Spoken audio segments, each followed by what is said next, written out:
Gimana gimana? UTS-nya gimana kemarin? Bisa cerita susahnya di mana? Kemarin sih ngikutin dari yang sebelum aja sih Pak. Kalau untuk yang apa firm value Ya. gitu.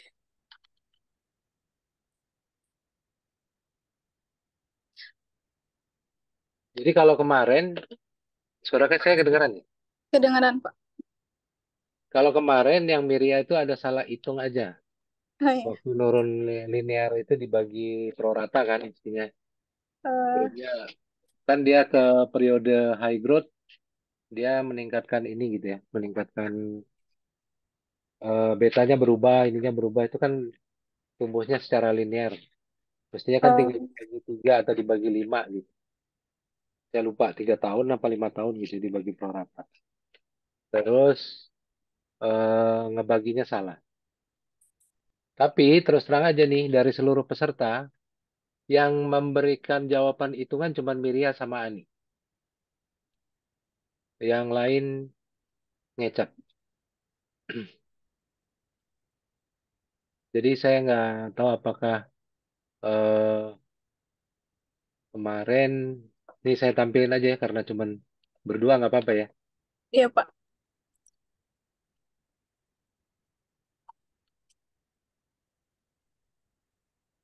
Nah ini nih. Ini kemarin saya kasih catatan ini nih. Growth linear ini salah hitung nih. Hmm, Kan tumbuhnya tapi prorata dihitungnya dari tahunnya itu kan Pak. dari yang terakhir. Oh, oh Akhir. dari tahun yang Kan terakhir. di soalnya kan ada nih. Mm-mm, iya. Ini mulai 2027 ke 2000. Oh, iya iya iya Pak. Nah ini nih yang salah hitung. Jadi pas kesininya jadi salah semua. Tapi yang tahun ini mah UTS-nya full semua di hari Sabtu sih Pak. Jadi kemarin tuh agak deg-degan gitu bagi Oh soalnya gitu. semua. Kalau dulu kan Sabtu Minggu. Oh iya, kalau yang lain-lain sih relatif nggak ada yang ini ya. Cuman itu karena bobotnya besar. Iya Nah, ini iya satu Pak. lagi mengenai agensi problem. Agensi problem itu yang saya tanya kemarin kan hubungannya sebetulnya dengan struktur modal. Oh, oke. Jadi kalau agensi problem itu bisa bisa jadi mempengaruhi struktur modal gitu ya. Nah, karena dia manajer, manajemen mungkin bukan manajemen ya, owner mungkin akan mendorong apa perusahaan untuk berutang untuk sarana pengawasan manajer. Lalu yang lain-lain nggak ada. Satu lagi ini ya, Ani ya. Ani kan hadir ya. Nah, ini Ani nih. Ani ada orangnya kan. Ya. Jadi hitungannya udah benar sampai sini gitu ya. Oh, sama nih ada yang growth linearnya ada yang salah juga. Tapi sampai sininya udah benar, udah dihitung gitu ya. eh ini nggak ada nih terminal value. Jadinya name. Makanya Nggak lain kali. keburu Pak. Oh, jadinya name. Jadi kalau ujian tolong dicek lagi gitu ya. Maksud saya hati-hati. Ini kan kayak gini kan hal sepele tapi kan nilainya ada gitu ya. Ini kan menentukan. Terus satu lagi soal ini, satu B-nya nggak dijawab. Padahal ini cuman soal ini loh. Cuman soal apa ya, kualitatif maksudnya bukan hitungan. Saya nggak tahu apa kelewat atau gimana gitu. Ini satu B-nya nggak dijawab. Kalau yang lain-lain agak nyerempet-nyerempet, saya masih oke gitu ya.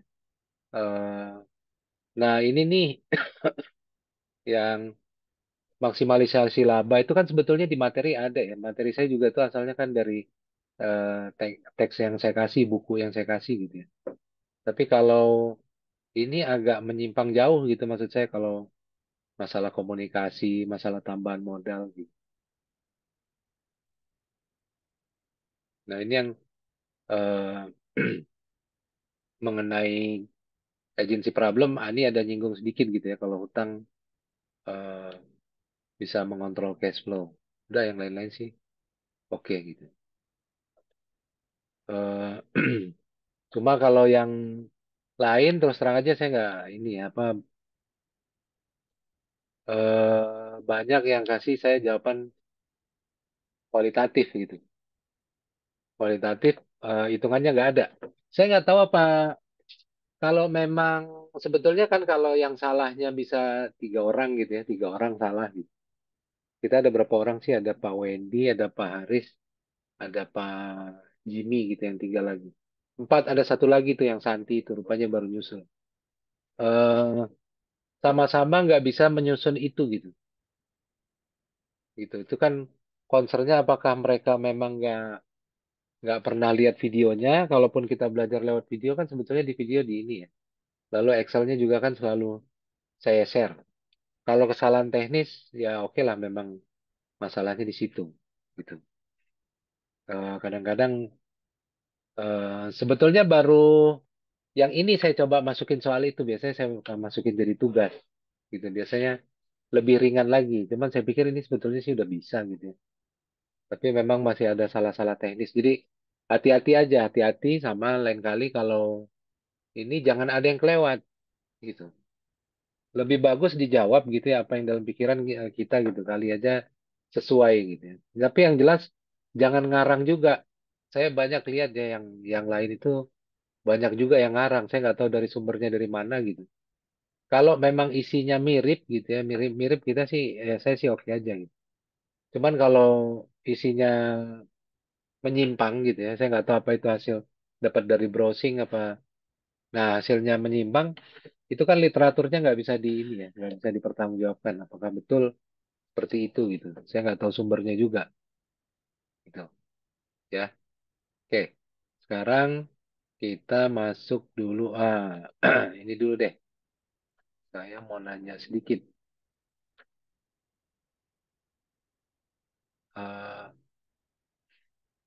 Kalau cash flow ya. Cash flow itu rumusnya apa? Kan kita pakai FCFF kan. Kan kemarin tuh yang kita sebut cash flow tuh FCFF. Rumusnya apa?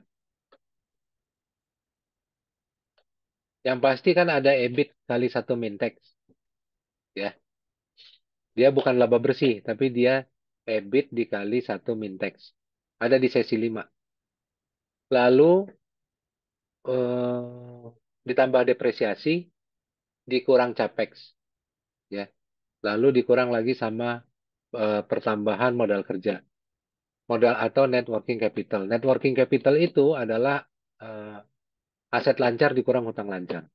Ya. Nah, sebetulnya yang disebut dengan depresiasi, capex, sama perubahan working capital itu adalah nominal yang diinvestasikan kembali dalam perusahaan, ya kan? Atau yang kita sebut dengan reinvestment rate.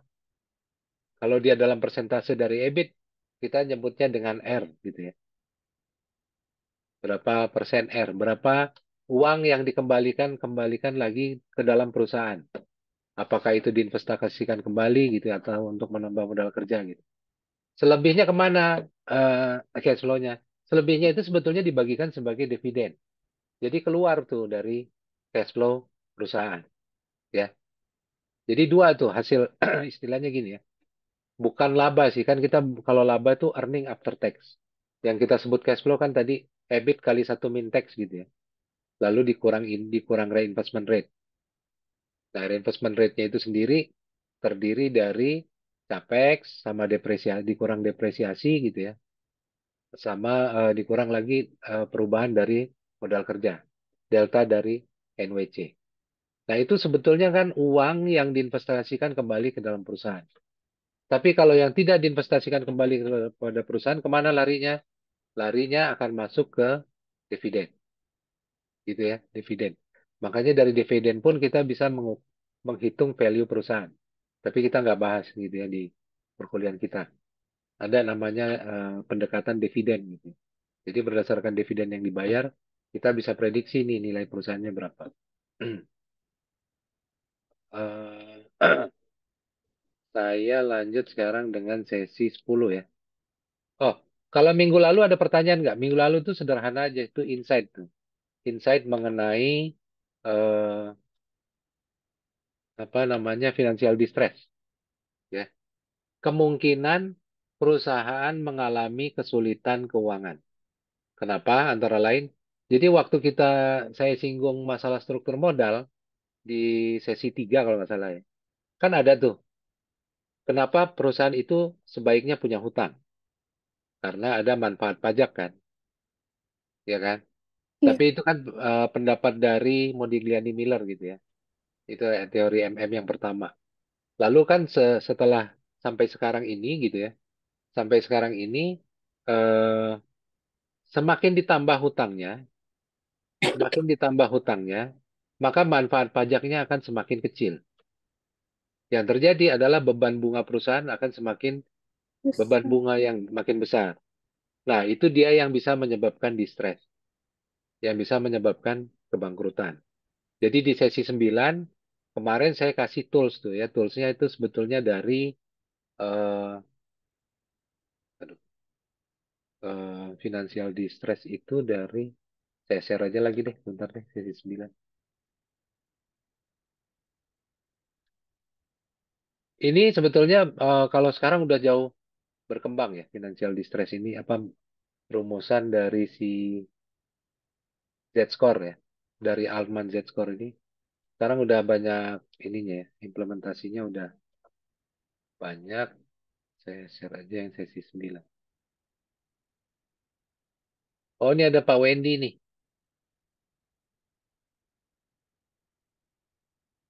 Ntar saya lanjut dulu deh. Z-score sesi 9.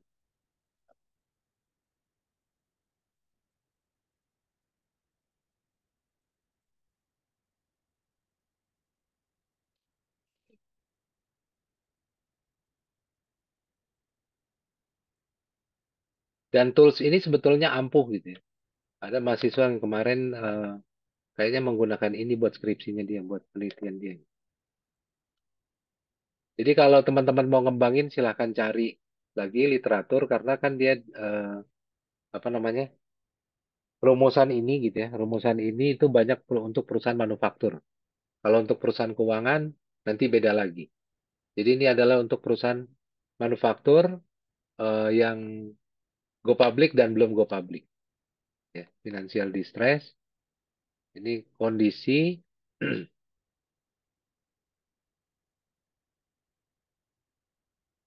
Nah, ini definisi yang disebut financial distress kalau dia mengalami kesulitan untuk membayar hutangnya pada saat jatuh tempo. Bangkrut kalau dia sudah mengajukan permohonan ke pembebasan hutang. Default kalau dia gagal memenuhi salah satu syarat perjanjian pinjaman. Ini yang disebut dengan distress.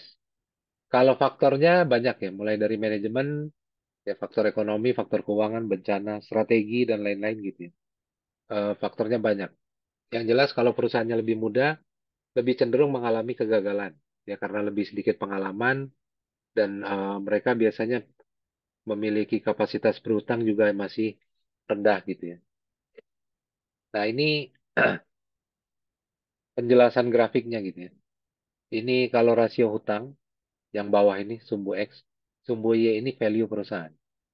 Ya kalau hutangnya kita tambah gitu ya, akan sampai titik optimum. Ya akan sampai titik optimum untuk value perusahaan. Kenapa? Karena ada manfaat pajak. Ada manfaat pajak dari beban bunga gitu ya, sehingga cash flow itu tidak tidak seluruhnya cash flow yang dibagikan kan lebih besar gitu ya, yang bisa diterima perusahaan. Eh, tapi kalau hutangnya ditambah terus gitu ya, ini nanti value-nya akan turun. Ya. Value-nya akan turun. Ini kenapa? Karena ada biaya dari distress. Ya, jadi hutang boleh, tapi hanya sampai titik optimum. Kalau lebih lagi dari titik optimum kan kita udah bisa ngitung tuh ya kira-kira rasio hutang kita berapa supaya struktur modal kita itu menghasilkan value perusahaan yang optimum.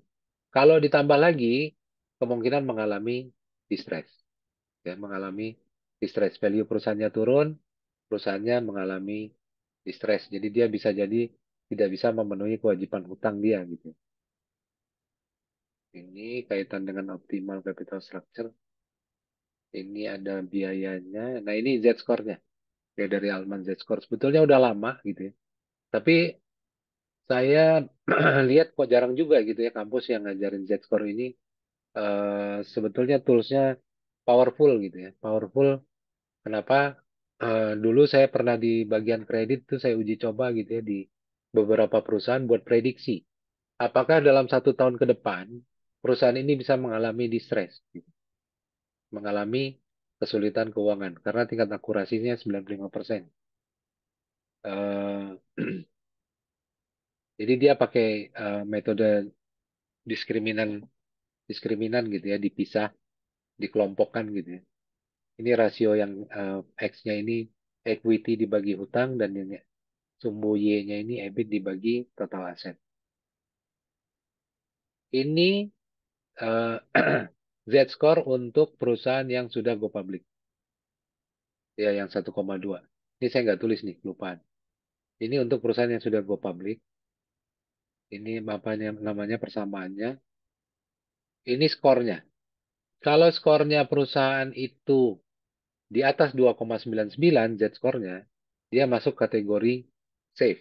Jadi dalam 1 tahun ke depan, kemungkinan dia belum akan mengalami kegagalan. Kalau skornya 1,8 sampai 2,9, belum bisa diprediksi bahwa dia akan bangkrut. Gitu. Tapi kalau di bawah 1,8, ini sudah terlihat bahwa perusahaan ini sudah mengalami distress. Jadi kemungkinan dalam 1 tahun ke depan, dia bisa mengalami kesulitan keuangan gitu ya.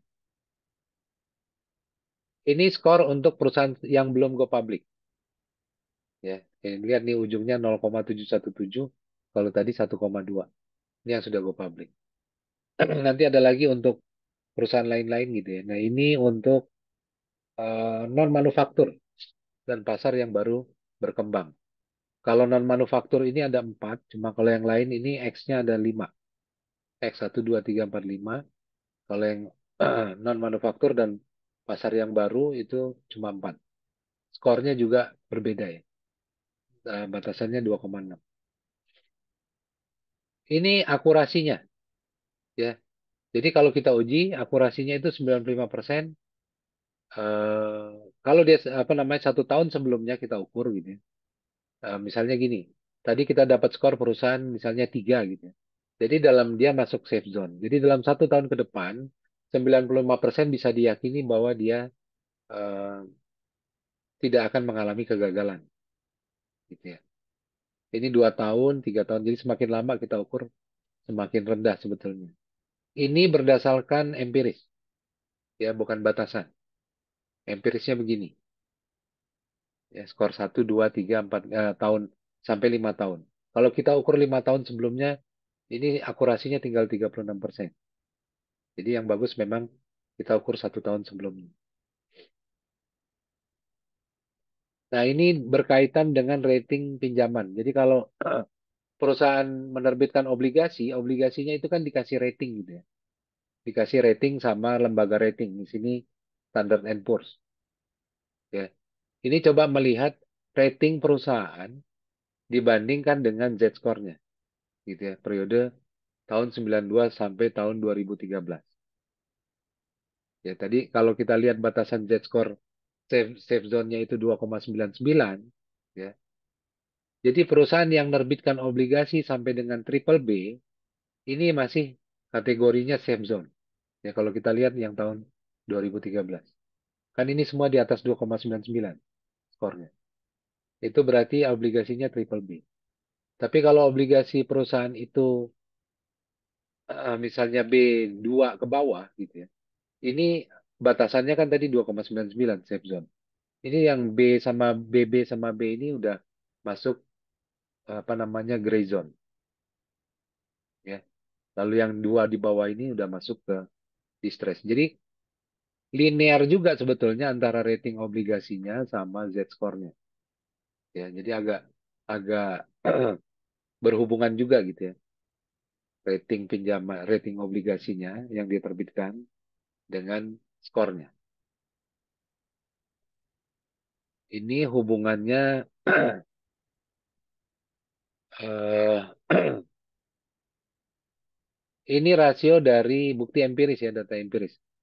Kan tadi di sini rumusannya adalah current asset min current liabilities. Kalau kita lihat di sini kan dia diskriminannya current asset dikurang current liabilities ya. Ini hubungan antara modal kerja, berarti current asset dikurang current liabilities dibagi total aset.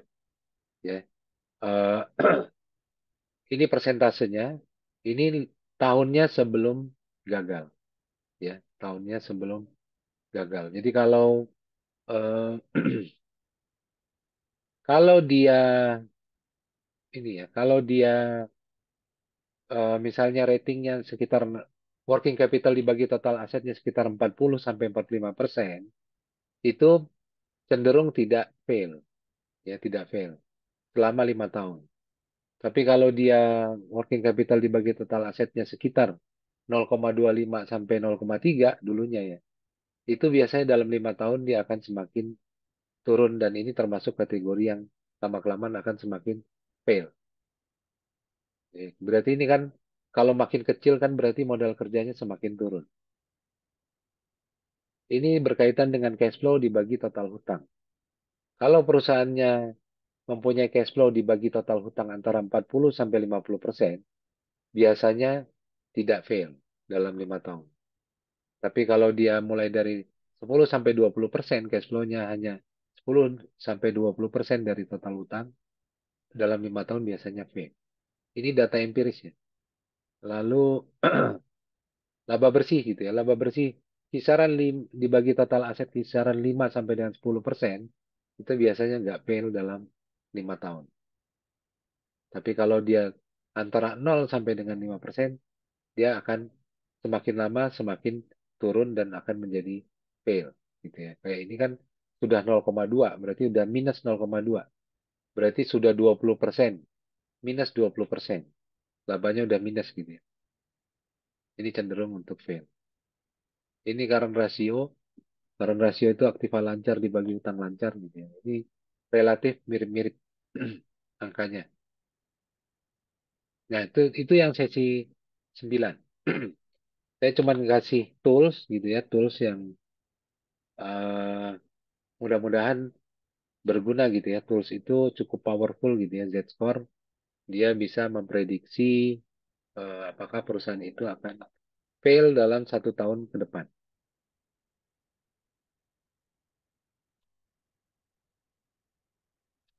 Oke. Sekarang kita masuk lagi ke value enhancement ya. Value enhancement ini adalah upaya kita meningkatkan value.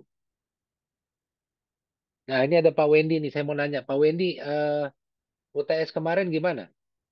Ada komen?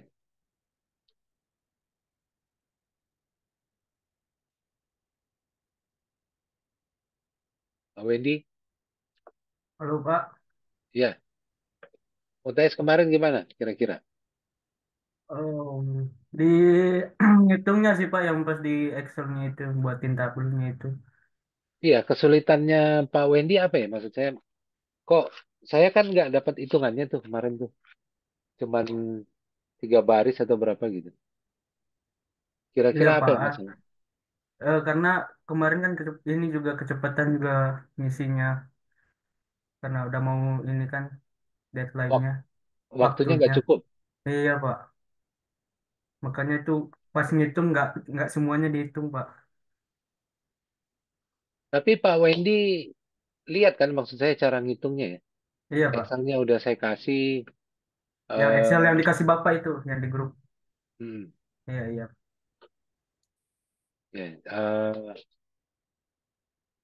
nanti kalau ada yang belum buat tugas, tolong dikumpul ya. Saya belum belum masukin nilai tugas tuh kemarin. Sama nilai SCL juga belum saya masukin. Sebetulnya kalau saya lihat porsi paling besar malah di nilai SCL. SCL itu ya kita hitung aja lah teman-teman kalau absen gitu ya. Absensi gitu. Itu masalah keaktifan. Bapak, mohon maaf. Kalau yang kuis, Pak, itu bisa, soalnya kan nggak ada nilainya ya, Pak ya? Sebetulnya udah ada, saya belum Oh, input. oh gitu. nilainya di by system itu dari hasil, kan saya cuma kasih soal gitu kan, nanti dia skor sendiri gitu kan, mana yang Hmm. benar mana yang ini nanti ada, itu nanti tinggal saya pindahin. Oh, barangkali gitu Pak. Eh, Kita bisa tahu dulu biar bisa minta remedi kalau ada yang kurang. Oh, teman-teman udah tahu sistem penilaiannya dari Inaba ya? Di Bobot beberapa kuis ada yang bisa sampai 2 kali apa namanya? Hmm, Beberapa re, item. mm, Iya, Pak. beberapa quiz ada yang diulang gitu. iya betul gitu Pak. Bisa Oh, perbaikan. oke. Baiklah, ntar saya cari skor quiz yang paling rendah gitu ya. 2 atau 3 quiz tolong tolong di saya kasih waktunya tolong perbaikin aja lagi gitu ya. Iya, siap-siap Pak. Tapi kalau tugas jangan nggak ngumpul. Iya, Iya, Tugas kan Pak. cuma ini, cuman Disney itu kan maksud saya cuma nyalin. Cuma nyalin loh itu. Jawabannya kan udah dikasih. iya Pak. Iya, siap, Pak.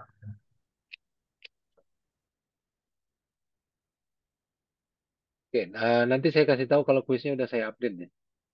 Soalnya masih ada yang susulan tuh UTS-nya. Sekarang saya masuk sesi 10. Nah, ini berkaitan sebetulnya dengan peningkatan value ya. Ini kan. Masih kita pakai angkanya Disney yang kemarin ya, yang sudah saya share. Nih.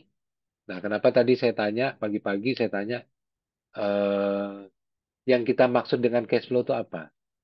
Gitu ya. Apa aja? Karena kaitannya dengan ini.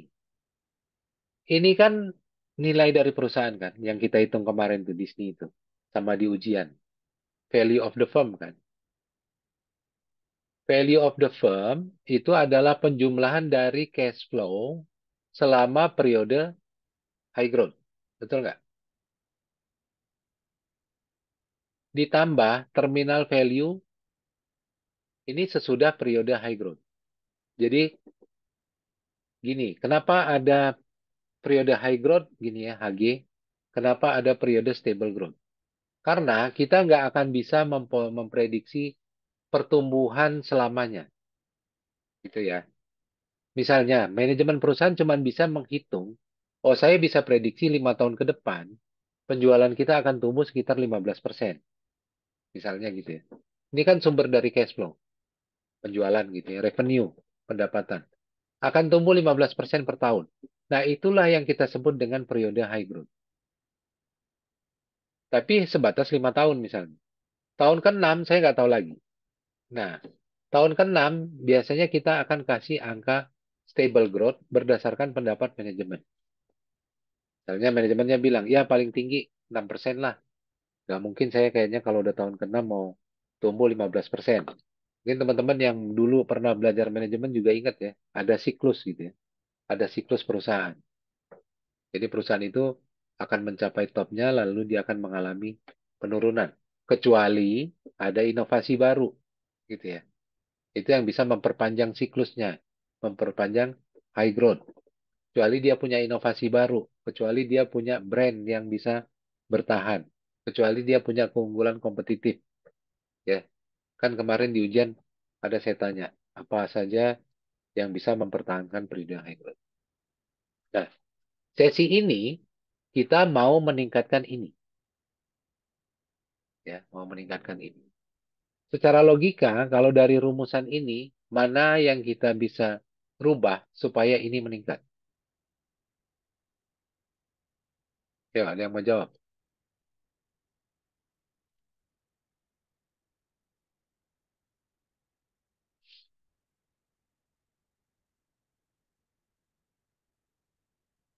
Mana yang bisa kita rubah di sini supaya ini meningkat? Yang mana yang bagaimana kita merubahnya? Oke, kalau nggak ada yang jawab, saya jelaskan ya. Yang pertama, kita bisa meningkatkan cash flow. Ya, semakin besar cash flow ke sini makin besar nggak? Semakin besar. Ya. Yang kedua, kalau terminal value-nya meningkat. Ini semakin besar, semua pembilang, ya. Kalau makin besar, ini akan semakin besar. Semua penyebut, kalau dia semakin kecil, ini akan semakin besar. Ya, jadi ini kalau meningkat, value-nya akan besar, meningkat. Terminal value kalau meningkat, maka value-nya akan besar. Terminal value sendiri rumusnya ini. Berarti cash flow tahun ke N-nya juga kalau bisa meningkat. Supaya ini meningkat. Semua pembilang kalau meningkat akan meningkatkan value of the firm. Yang kedua, semua penyebut kalau dia makin kecil, maka ini akan semakin besar. Berarti kalau dia WACC-nya rendah, ya, WACC-nya rendah, value of the firm-nya akan makin meningkat. Cost of capital-nya rendah, value of the firm-nya akan semakin meningkat. Gitu ya. Nah, kecuali yang minus, angka minus. Nah, kalau minus angkanya, seperti di sini, kita kan mau meningkatkan ini nih. Semakin tinggi WACC, ini semakin kecil. Semakin tinggi WACC, ini akan semakin kecil. Semakin rendah WACC, ini akan semakin besar. Ini yang positif tandanya. Tapi kalau minus, semakin tinggi G, maka terminal value akan semakin tinggi. Betul nggak? Kalau ini makin besar, ini akan semakin tinggi. Kenapa? Karena dia minus.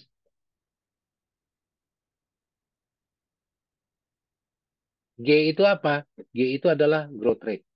Growth rate itu apa rumusannya? Reinvestment K dikali R. Reinvestment rate dikali return on capital. Ya. Reinvestment rate itu apa? Bagian dari cash flow yang ditanamkan kembali dalam perusahaan. Ya. Itu adalah total reinvestment, bagian dari cash flow perusahaan yang ditanamkan kembali. Ini total reinvestment dibagi EBIT kali 1 mintex. Ya, jadi selebihnya kemana? Selebihnya itu biasanya dibagikan sebagai dividen. Ya, jadi bentuk reinvestmentnya apa? Itu yang saya cerita tadi. Ada capex gitu ya, capital expenditure, lalu depresiasi, penyusutan, ya ini tandanya berbeda gitu ya. Ditambah depresiasi. Kalau kita ingat cash flow nih, cash flow itu adalah FCFF sama dengan EBIT kali 1 mintex ditambah depresiasi dikurang capex. Lalu dikurang lagi dengan delta dari perubahan modal kerja. Ya, jadi sebetulnya depresiasi dengan capex dengan perubahan modal kerja itu adalah total reinvestment. Angka yang dimasukkan kembali ke dalam perusahaan, diinvestasikan kembali ke dalam perusahaan.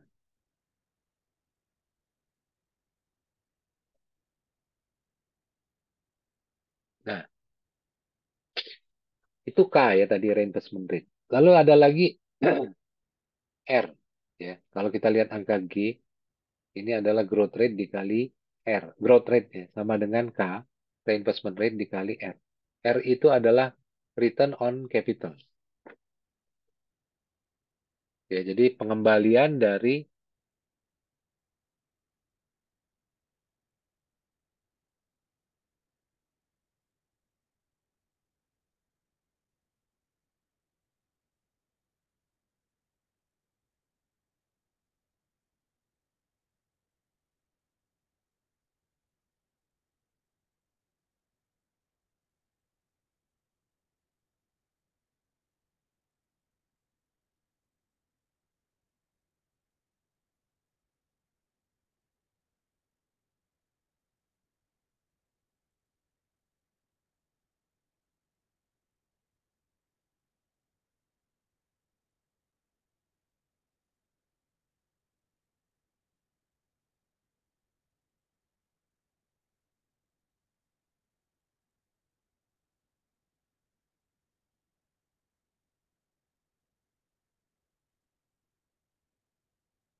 Maaf, Pak.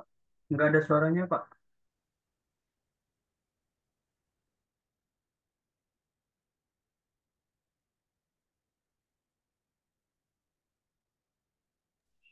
Suaranya hilang, Pak.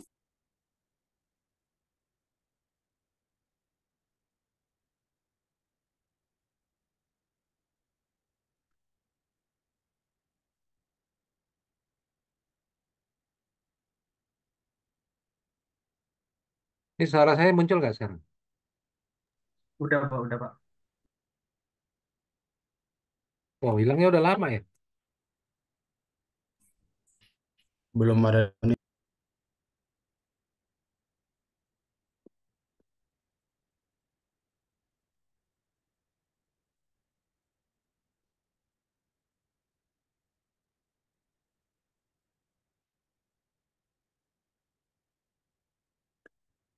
Ini ya, saya balik lagi ya. Tadi, gimana caranya kita meningkatkan value of the firm? Ini kan sekarang kita temanya value enhancement. Bagaimana meningkatkan value?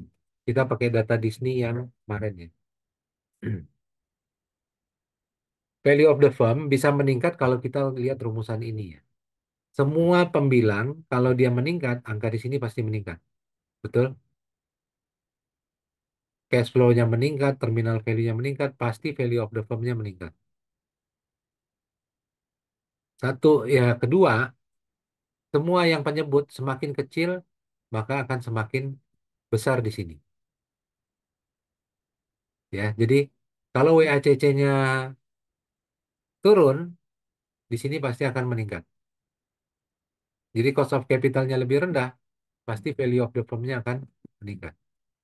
Ya. Nah, lalu terkait dengan terminal value ada rumusannya ada growth. Nah, karena growth-nya ini di penyebut dan minus gitu ya. Semakin besar growth-nya, maka terminal value-nya akan semakin meningkat. Semakin rendah WACC-nya, terminal value akan meningkat. Tapi growth-nya kalau semakin besar, maka terminal value akan semakin besar. Growth itu apa? Growth itu adalah reinvestment rate dikali dengan return on capital. Reinvestment rate itu apa? Bagian dari cash flow yang dihasilkan selama tahun berjalan dan diinvestasikan kembali ke dalam perusahaan. Bentuknya apa? Bentuknya ini sebetulnya adalah eh, ini net capex ditambah working capital, delta working capital. Jadi kalau kita lihat cash flow ini, rumusannya ini, ya ini sebetulnya adalah reinvestment. Ya, mulai dari depresiasi sampai working capital ini. Ini adalah reinvestment, reinvestment. Jumlah yang diinvestasikan kembali ke dalam perusahaan. Tapi, nah sisanya kemana sebetulnya ya cash flow-nya? Sisanya itu berarti kalau nggak diinvestasikan kembali, dibayarkan kepada pemegang saham sebagai dividen. Ya, semua yang berasal dari operasi bisnis. Ya, tapi kalau bukan dari operasi bisnis, maka itu tidak akan menambah cash flow. Ya, contohnya apa? Contohnya penerbitan obligasi gitu ya, penjualan saham gitu. Itu kan bukan cash flow. Cash flow itu kan yang berasal dari operasional perusahaan. Ya, itu satu K-nya. Kenapa G-nya bisa meningkat kalau K-nya meningkat? K itu apa? Reinvestment rate. Reinvestment rate itu apa? Total reinvestment dibagi EBIT satu min tax. Ini persentasenya. Lalu yang kedua R. Semakin tinggi R, return on capital, semakin tinggi growth. Maksudnya apa return on capital? Return on capital adalah hasil dari investasi kembali yang kita lakukan dalam perusahaan. Hasil dari cash flow yang kita investasikan kembali ke dalam perusahaan. Rumusannya apa? EBIT kali satu min tax dibagi dengan nilai buku equity tahun sebelumnya ditambah nilai buku hutang tahun sebelumnya. Ini persentase dari R. Betul nggak? Jadi kalau kita punya hutang, kita punya equity, berapa EBIT kali satu min tax yang dihasilkan, itulah return on capital. Jadi semakin besar K, semakin besar kita reinvestasi, semakin besar kita mendapatkan return, maka growth-nya akan semakin besar. Kalau growth-nya semakin besar, terminal value-nya akan semakin besar. Kalau terminal value-nya makin besar, maka value of the firm-nya akan semakin besar. Ya.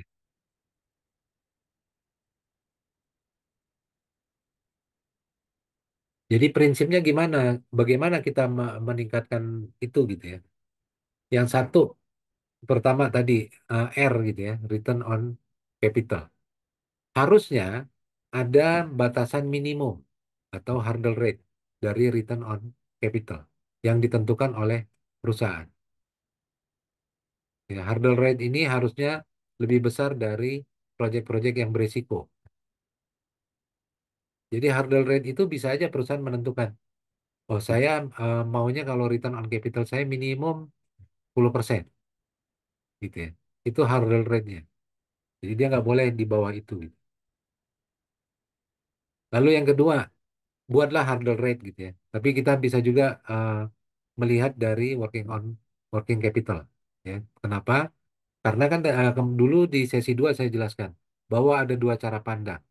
Ya, satu akan manajemen perusahaan akan memandang sebagai apa namanya WACC, cost of capital, sementara pemegang saham akan melihat sebagai return on capital. Gitu ya. Jadi kita bisa juga menggunakan WACC sebagai minimum hurdle rate itu ya, batasan. Lalu pilihlah financing mix yang meminimalkan hurdle rate. Financing mixnya itu yang tadi, yang kemarin ya, itu struktur modal. Berapa persen kita akan pakai hutang dan berapa persen kita akan menggunakan modal sendiri. Kalau ternyata tidak ada investasi yang bisa menghasilkan lebih dari batasan yang kita tentukan atau hurdle rate, maka kembalikanlah cash flow itu kepada pemegang saham.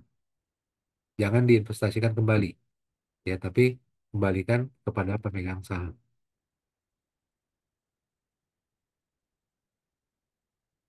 Ya, jadi kalau secara singkatnya, untuk meningkatkan value of the firm, itu satu, meningkatkan cash flow ya dari existing aset perusahaan.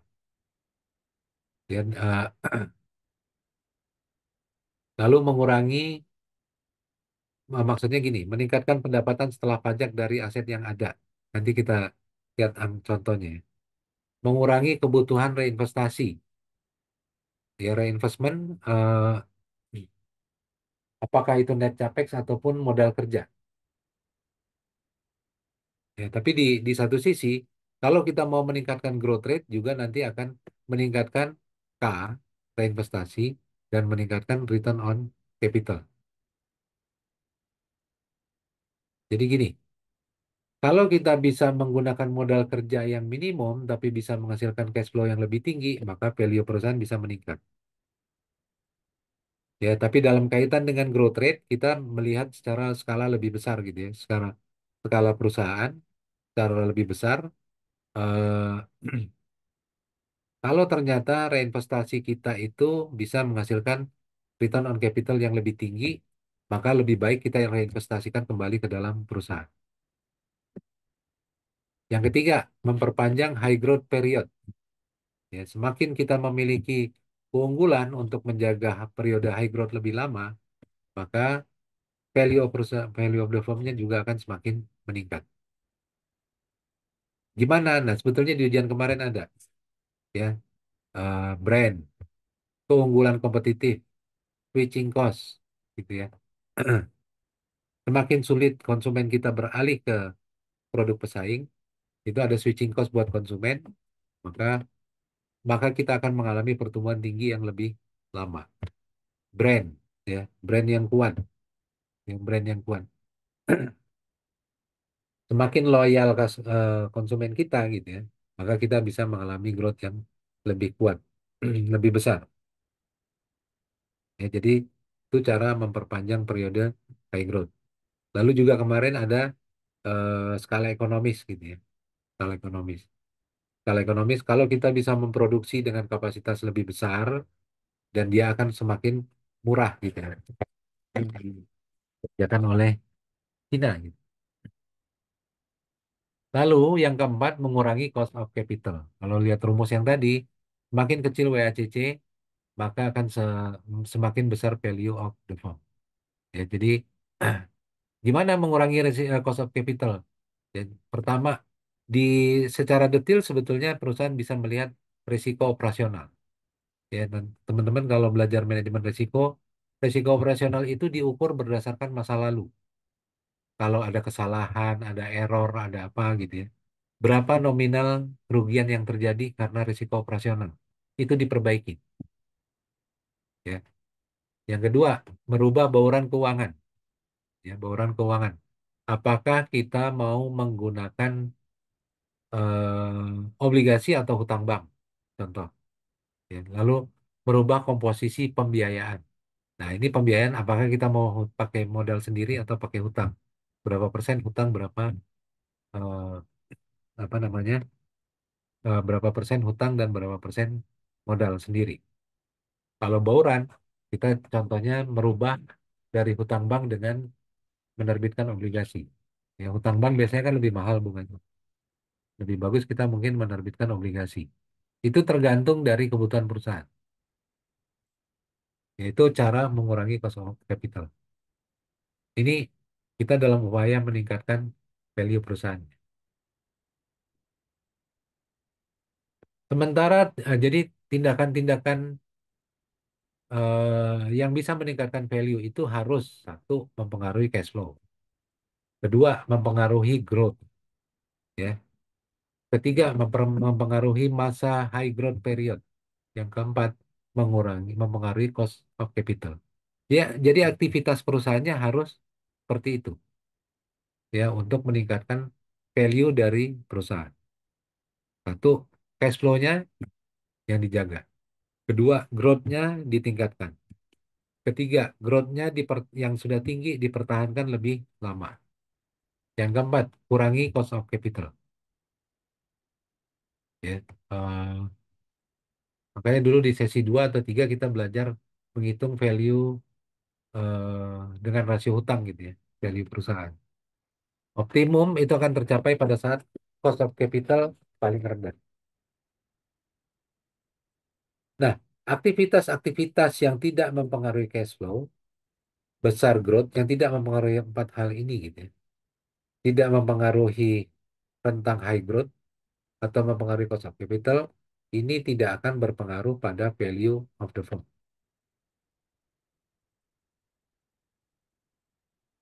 Ya, jadi arahnya ke meningkatkan value. Kurangi aktivitas-aktivitas yang tidak berpengaruh pada value of the firm. Sekarang simpel nih pertanyaan. Rapat yang lama, ya, rapat yang panjang gitu ya. Apakah itu meningkatkan value atau enggak?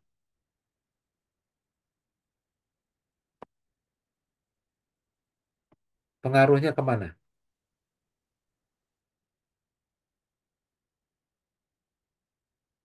Ya, ada yang bisa jawab. Izin menjawab, Pak. Enggak. Kalau menurut saya, kalau waktu yang agak lama, saya rasa itu bukan solusi terbaik. Tapi di mana kalau dalam rapat itu harusnya sudah ada solusi atau keputusan gitu, Pak, setahu saya. Ya, benar. Ini pengaruhnya kemana nih, Pak Jimmy? Kalau keempat item ini. Pengaruhnya ke ini, apa ya sih dibilangnya?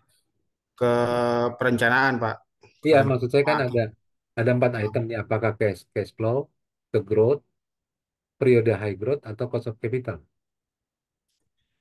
pertama ke yang namanya rapat itu kan masih ada biaya satu. Betul. Yang Ya, kedua ke rentang masa, ke high growth period, Pak. Itu kalau menurut saya, Pak. ya, ya, memang masuk akal gitu ya.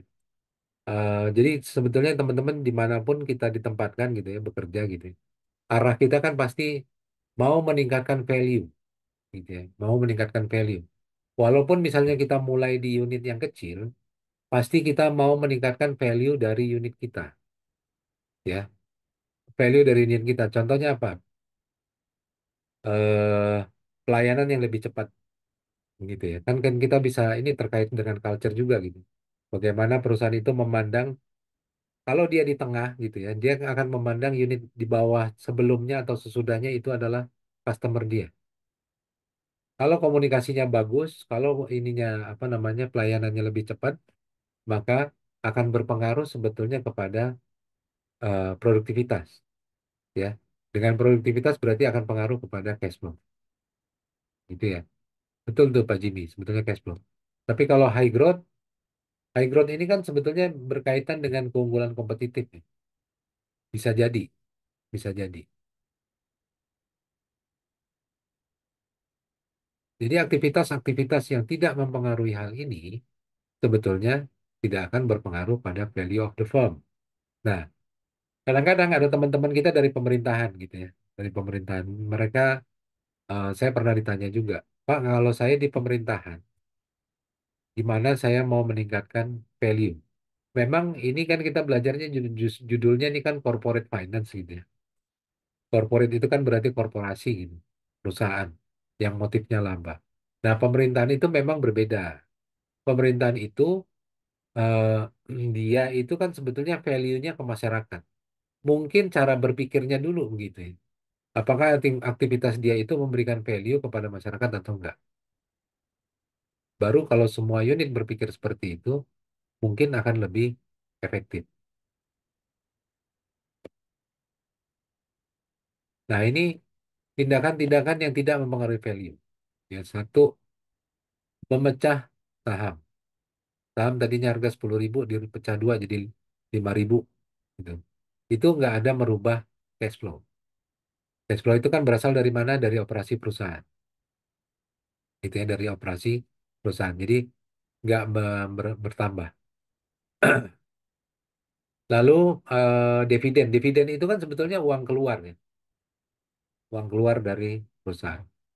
Kalau kita nggak masuk lagi ke dalam perusahaan. Tidak diinvestasikan lagi. Jadi sebetulnya tidak mempengaruhi value. Kecuali kalau cash flow-nya dimasukkan lagi sebagai reinvestment. Itu bisa mempengaruhi value. Lalu metode akuntansi gitu ya. Metode akuntansi perubahan pencatatan gitu ya. Perubahan metode depresiasi. Secara laporan keuangan mungkin bisa berpengaruh, tapi sebetulnya tidak mempengaruhi value. Karena ini hanya teknik pencatatan gitu ya. Hanya teknik pencatatan. Misalnya dia menggunakan LIFO, last in first out, berarti mungkin harga stoknya lebih mahal. Tapi itu nanti dia juga akan turun ke stok yang ada di FIFO gitu ya, yang harganya lebih rendah. Jadi cash flow-nya ya akan begitu juga. Gitu. Lalu menciptakan surat berharga baru atas aset yang tidak menciptakan value. Ya, surat berharga baru misalnya ada aset-aset idle yang kita jadikan hutang gitu ya, agunan hutang. Misalnya kita punya gedung atau lahan kita eh, bukan investasikan, jadikan jaminan untuk hutang gitu ya. Sebetulnya atau jaminan dari obligasi gitu ya. Tapi kan sebetulnya tidak merubah cash flow, tidak merubah cash flow dan tidak mempengaruhi value. Nah, ini teknisnya ya. Satu, bagaimana meningkatkan cash flow dari aset yang tersedia. Jadi sebetulnya aset itu kan refleksi dari investasi yang kita lakukan di dalam perusahaan. Ya, aset ini harusnya kalau di neraca itu ada di sebelah aktiva gitu ya, harusnya bisa dikelola dengan baik sehingga menghasilkan cash flow. Ya, jadi cash flow itu sendiri pengertiannya ini ya. Jadi kalau perusahaannya bisa meningkatkan cash flow existing tanpa mempengaruhi growth maupun risiko di masa yang akan datang, maka value-nya akan meningkat. Kadang-kadang ada manajemen yang bermain begini. Lebih bagus saya selama periode saya tingkatin cash flow-nya, cash flow-nya. Tapi di masa depan dia akan kesulitan. Contoh sederhana pemikiran gini ya seperti ini gini. Lebih bagus saya punya pabrik atau pabrik itu saya jual. Kalau buat saat ini kalau pabrik dijual gitu ya, pabrik dijual, mungkin kita akan memperoleh cash flow yang besar. Tapi di masa yang akan datang, kita kesulitan untuk mendapatkan pabrik baru yang bisa menghasilkan cash flow yang sama. Mungkin. Itu kan berpengaruh ke masa yang akan datang. Ya, ini gambarannya nih, meningkatkan cash flow. Cash flow itu kan ini ya, EBIT kali 1 mintex ditambah depresiasi, dikurang capex, dikurang perubahan dalam modal kerja. Berarti kalau memang kita ngomong EBIT, berarti marginnya ini harus meningkat. Kalau marginnya meningkat, sebetulnya ada cara yang paling gampang tuh efisien, gitu ya. Mungkin cost cutting, boleh juga atau pengurangan biaya. Boleh juga tanpa cost cutting, tapi revenue-nya bisa meningkat. Ya silakan. Itu namanya efisien. Ya, jadi ada beberapa orang yang memandang untung efisien itu hanya dengan cost cutting. Jadi biaya dipotong. Ya, misalnya revenue selama ini 100, biaya misalnya 80, kita potong biayanya sekarang 70. Berarti cash flow-nya meningkat. Tapi boleh juga, misalnya biaya tetap 80, cash flow-nya yang bisa meningkat, penjualannya bisa meningkat. Jadi 110, kan lebih meningkat juga. Gitu ya. Jadi tidak selalu dengan cost cutting. Salah satunya cost cutting, ini bisa meningkatkan margin. Lalu dilihat tuh aset-aset perusahaan yang idle. Ya. Idle. Investasikan, terutama kalau aset itu EBIT-nya negatif, hasilnya negatif. Nggak ada value apa-apa yang dihasilkan dari aset itu. Ya. Lebih bagus ini diinvestasikan, lalu kita investasikan lagi ke yang lebih baik. Ya. Juga itu berkaitan dengan EBIT. Ya. Lalu kurangi tax rate. Tax memang membantu, tapi kan itu perkalian dari beban bunga. Gitu ya. Kalau tax rate-nya kita kurangi, maka cash flow-nya juga akan semakin besar. Tax itu perlu, tapi dia akan sebagai ini ya, kalau kita punya pinjaman gitu ya, punya hutang gitu ya, maka dia akan bermanfaat. Tapi tax rate-nya sendiri kalau bisa lebih rendah, supaya laba cash flow kita juga semakin besar. Contohnya apa? Pindahkan ke daerah yang pajaknya lebih rendah.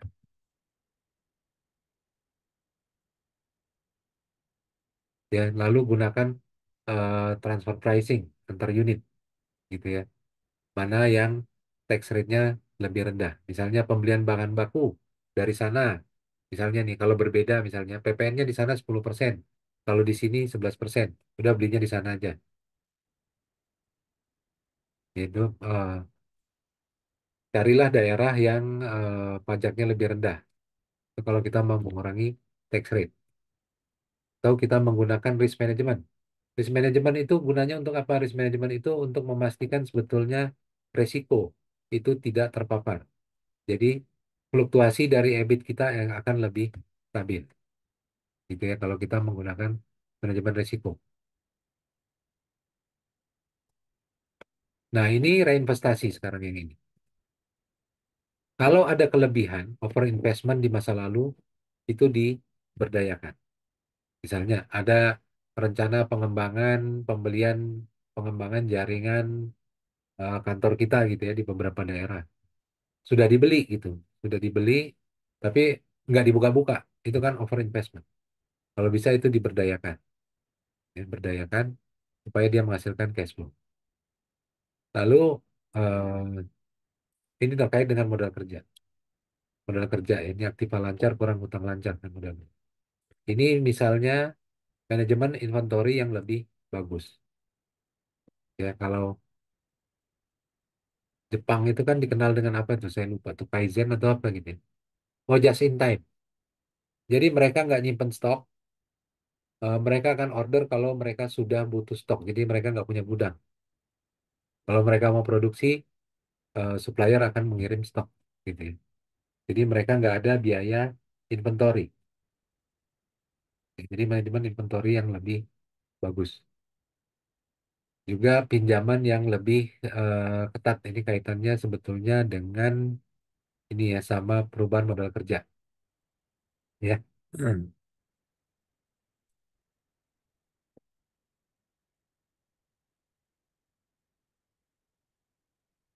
Growth juga ya. Kalau seluruhnya konstan, growth-nya lebih panjang, maka akan meningkatkan value of the firm. Ini ya, value melalui growth. Lakukan reinvestasi pada proyek-proyek, lakukan akuisisi juga boleh. Ini bentuk dari reinvestment ke dalam perusahaan. Tapi marginnya kalau bisa meningkat, gitu ya. Jadi kalau ada aset idle, boleh aja. Misalnya selama ini perusahaan kita menghasilkan 10% returnnya. Gitu. Tiap investasi hasilnya 10%. Boleh aja kita investasi lagi kalau kita punya aset idle yang hasilnya misalnya 15%. Gitu ya. Jadi cari proyek-proyek yang bisa menghasilkan cash flow yang lebih besar. Itu akan meningkatkan growth rate juga. Cash flow meningkat, growth rate juga meningkat. Lalu tingkatkan return capital turnover ratio. Ya, jadi rasio perputaran dari modal. Ya, kalau modalnya lebih cepat diputar gitu ya, lebih tinggi, maka return on capitalnya juga akan semakin tinggi. Jadi kayak pedagang nih sebetulnya. Kalau pedagang kan gini ya, eh, kalau kita sama supplier gitu ya, kita bayarnya dilama-lamain. Tapi kalau dengan buyer kita gitu ya, pembeli kita, pembeli produk kita nagihnya minta cepet. Kalau perlu pakai DP. Itu buat apa? Tujuannya sebetulnya untuk mengurangi modal kerja. Ya, karena modal kerja yang berputar akan semakin kecil. Ya, kalau dia semakin kecil, sebetulnya value perusahaannya akan semakin tinggi.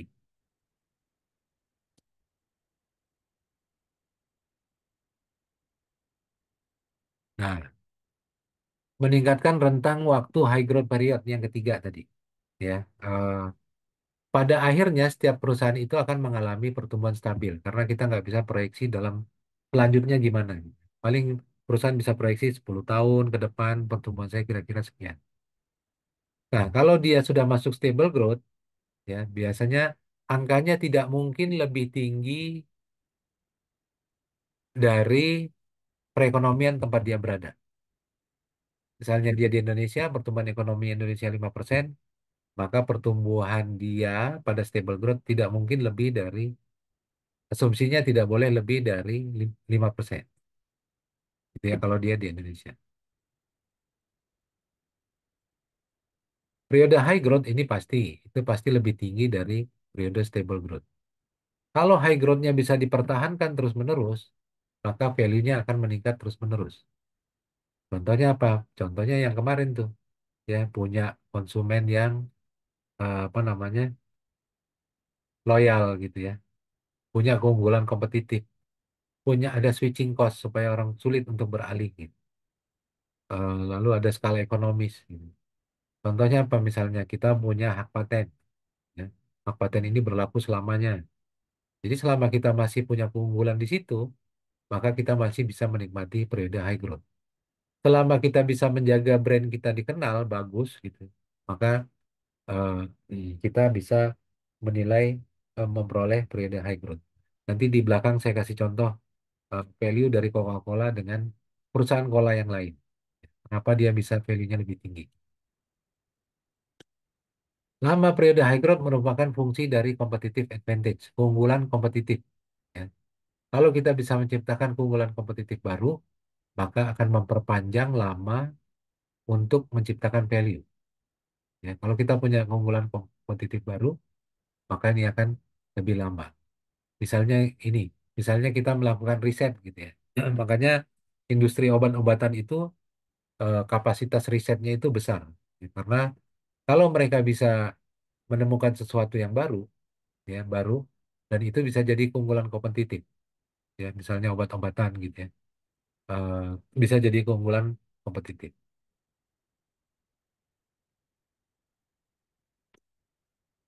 Di Indonesia ini sebetulnya kan tanaman gitu ya. Tanaman itu kan banyak gitu.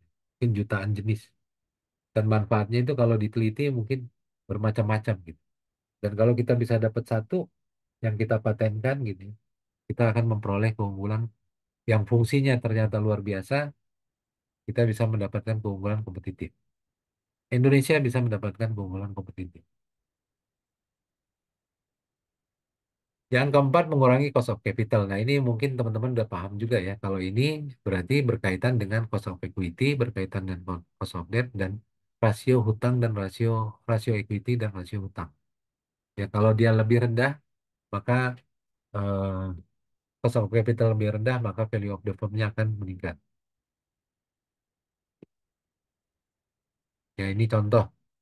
Contohnya ya, contoh untuk pegawai dilakukan outsourcing. Ya, outsourcing dengan kontrak upahnya lebih fleksibel. Ya, ini akan mengurangi kewajiban perusahaan, ya, kewajiban operasional. Lalu merubah struktur pembiayaan. Ini ya, rasio equity ditambah rasio dari hutang gitu. Ini akan pengaruh ke cost of capital. Buat produk yang sulit tergantikan oleh konsumen. Ya, jadi dirubah karakteristik, buatlah produk yang karakteristiknya sulit tergantikan. Ini berkaitan dengan switching cost dari konsumen. Lalu yang berikutnya, matching antara hutang dengan aset. Jadi harusnya hutang jangka panjang itu digunakan untuk pembiayaan yang sifatnya jangka panjang. Hutang jangka pendek itu digunakan untuk cash flow yang sifatnya jangka pendek. Ya, jangan hutang jangka pendek digunakan untuk pembiayaan jangka panjang. Misalnya, ada perusahaan yang mengajukan kredit modal kerja yang jatuh tempo setahun sekali, gitu ya, ke bank gitu. Sederhananya gitu. Tapi uangnya digunakan untuk apa? Untuk developer, kegiatan developer pembangunan rumah yang uangnya mungkin tertanam lebih dari 1 tahun. Nah, itu bisa menyebabkan cost of debt-nya menjadi tinggi gitu. Ini kalau teknis sekarang mungkin bisa juga dilakukan swap, derivatif, atau hybrid. Ya, swap itu kalau kita punya kewajiban gitu ya, kewajiban dalam mata uang asing, kita bisa membeli sekarang gitu ya. Membeli sekarang dengan dilakukan swap ya daripada nanti kursnya berubah gitu kan. Dengan swap kita bisa ini dari sekarang. Apa atau juga dengan menggunakan derivatif gitu ya. Itu mirip-mirip yaitu turunan dari produk keuangan kita atau keduanya hybrid gabungan.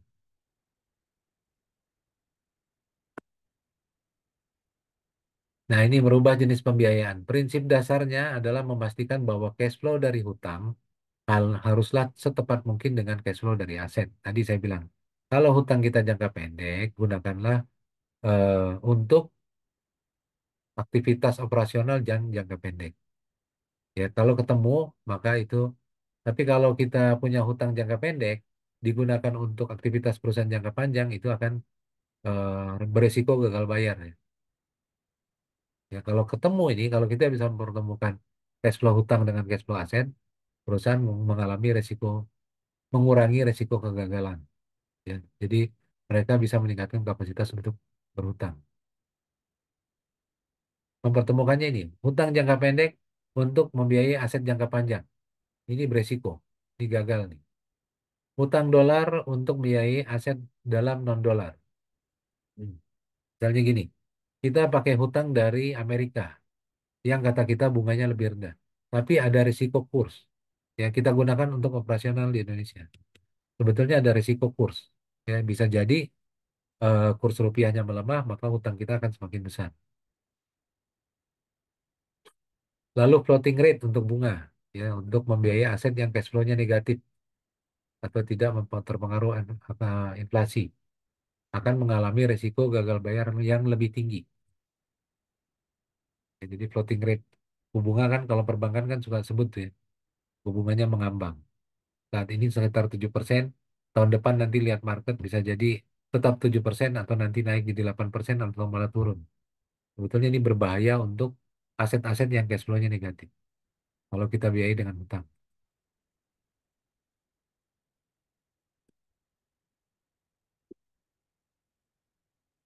Saya masuk ke sambungan yang kemarin ya. Ini ceritanya Disney kemarin kan. Disney, ah, kita sudah hitung ini asumsinya di sesi 6 kemarin. Kita sudah hitung angkanya, ya, value-nya berapa. Ini value-nya Disney. Sorry, ini terminal value, ini value-nya. Ya, ini yang jadi tugas kemarin kan. Value-nya 39.649. Ya, 39.649. Ini value-nya Disney. Saya nggak ulang lagi cara menghitungnya dari case ini. Nah, sekarang Disney ini kita mau tingkatkan value-nya. Ya. Jadi teman-teman, finance itu sebetulnya tiga fungsinya. Ya. Satu, investment decision. Kedua, dividend decision. Yang ketiga, financing decision. Ya, financing decision. Yang ini. Investment decision, kita berusaha menginvestasikan pada proyek-proyek yang memberikan return lebih tinggi. Ya, yang lebih tinggi dari hurdle rate yang kita tentukan sendiri. Dividend decision, kalau tidak terdapat investasi yang lebih tinggi dari hurdle rate, kembalikan cash kepada pemegang saham. Inilah berkaitan dengan reinvestment rate. Oh, ternyata dari cash flow saya 53% dari Disney ini diinvestasikan lagi ke dalam perusahaan. Ya. Jadi growth rate-nya adalah return on capital dikali dengan reinvestment rate. Ini adalah 6,38%. Ya, ini berkaitan dengan dividen decision. Berapa persen kita mau bayarkan dividen? Ya, yang pertama investment decision. Kita mau tanam di proyek apa? Ya, berapa returnnya? Ya, apakah perlu kita tambah nanti?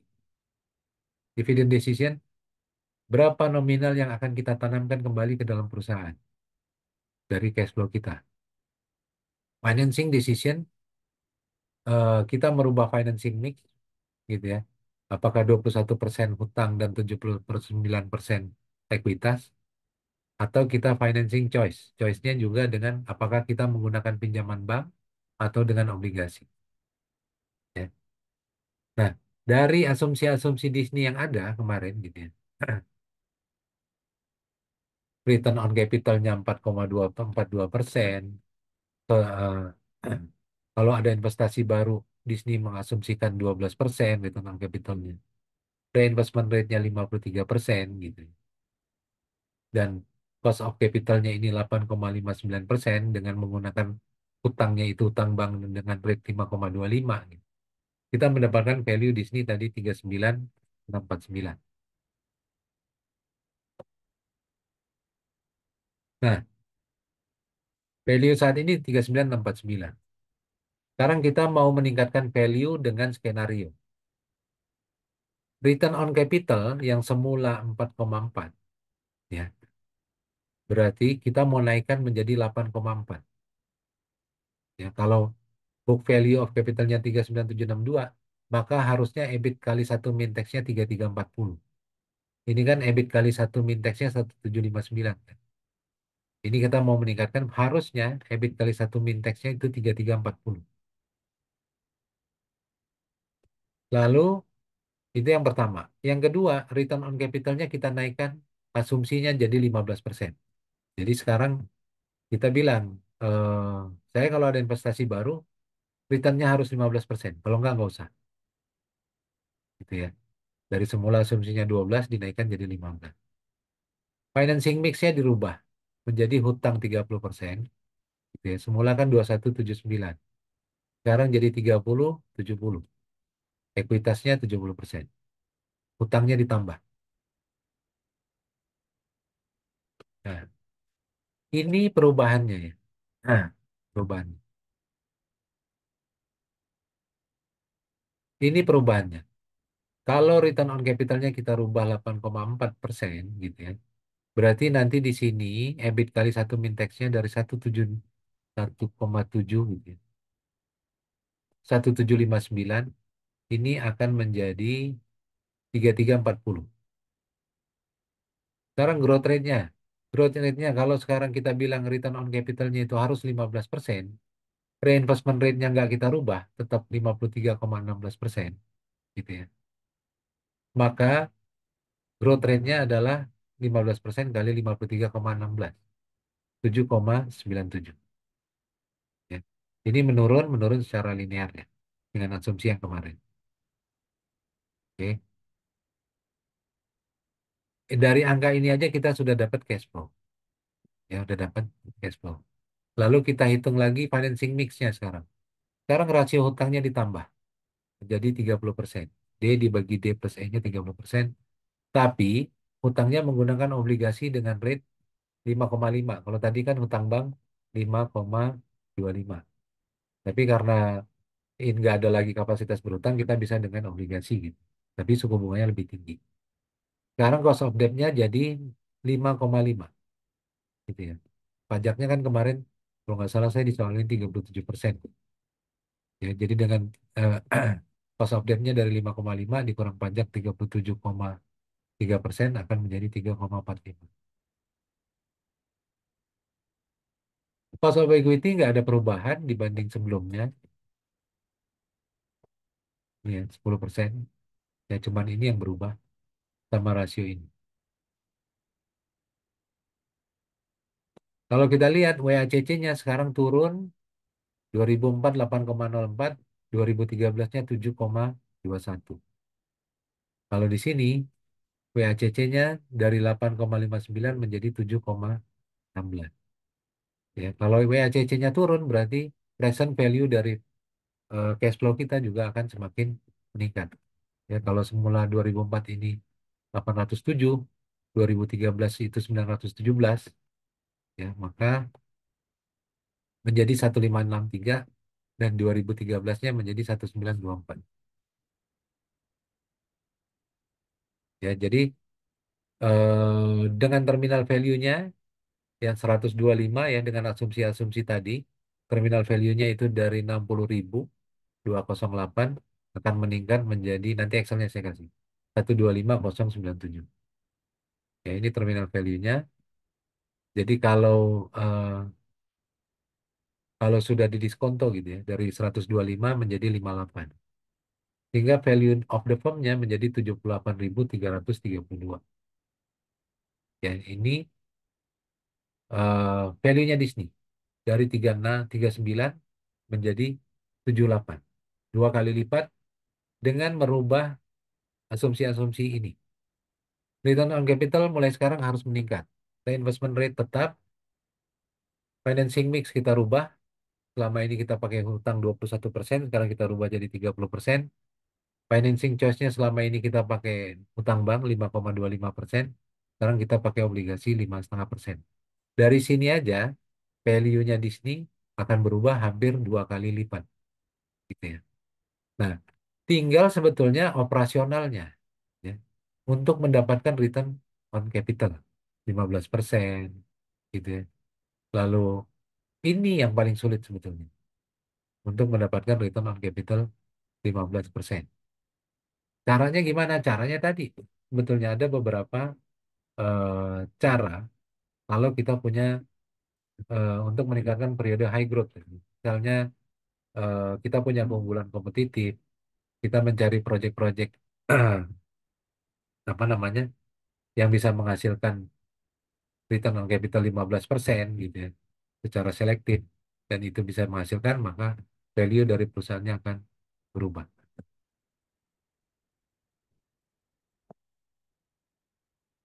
Ada pertanyaan sampai sini? Saya buka Excelnya.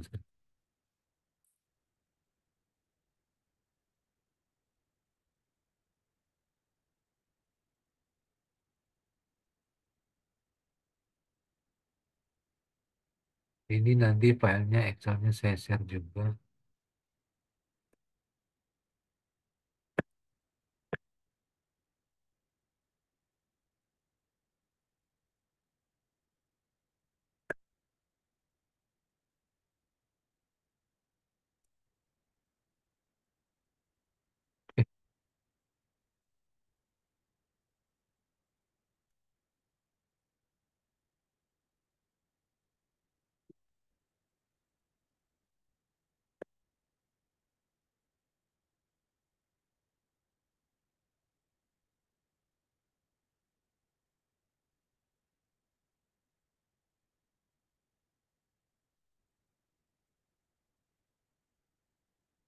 Ini awalnya ya.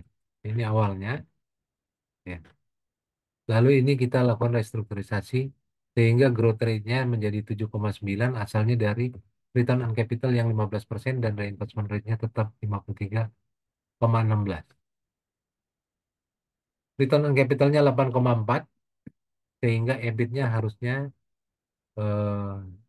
5327 atau setelah tax-nya 3340. Ya ini sebetulnya ada di PowerPoint tadi saya sebut ya. Kalau dia